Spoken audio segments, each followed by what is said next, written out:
It is week 5 of the Discipleship Challenge, and I am Heather Neds. I wanted to take a minute to kind of take us through what we've been learning so far. The definition of a disciple is somebody that follows Jesus, and Jesus came to earth to simplify God's law, which were the 10 commandments, and he condensed them into 2 commandments for us to more easily remember, and that is to love God with all our heart, mind, and soul, and to love others as we love ourselves. And so over the past 4 weeks, we've been working on becoming a better disciple. Yes, we've had some physical activities, we've had some physical goals, trying to build up our strength physically, but we've been building up ourselves spiritually as well. So I just want us to look back on what we've been doing. So in week 1, we set some goals. We learned that we need to let go and let God help us with those goals, that it's not always about us, and that we need to open our heart, mind, and soul so then God can work in us and through us. And in week 2, we learned that a disciple needs to start looking at things differently. We need to change our perspective.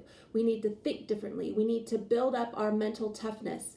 We need to be persistent, and we need to, through our actions, show that we believe in ourselves and that we believe in others. So one of the ways that we did that was by encouraging others, but then also using those encouraging words that we used on others to encourage ourselves as we worked through our activities.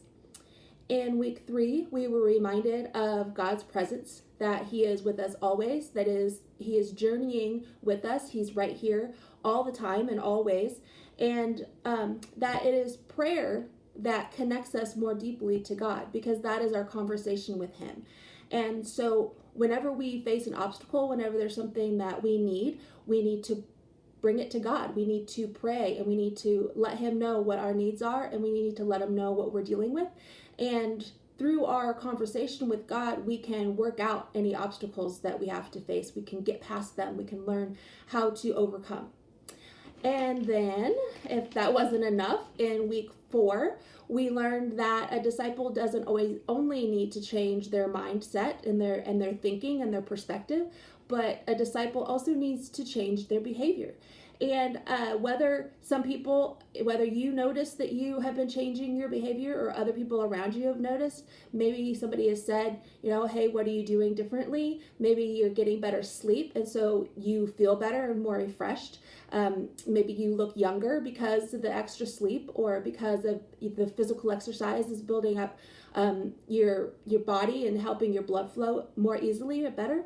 And so maybe through your activities, somebody's noticed that you have changed. Maybe you're more peaceful, maybe you're more patient. And so in week 4, we started to learn that we have a greater purpose, that we need to be living our lives with more oomph, with more excitement, and that we need to be getting out there, because it is through our example that people are learning more about Jesus. And so as you begin week 5, I just want you to look back on the things that you've done so far. Look at your journal entries and think about how since the beginning you have changed, that you have made some personal impact. Maybe you've hit some goals already that you need to look back and celebrate, because every time you hit a milestone or you change in some way, you're making a permanent change. And every habit begins with the first step.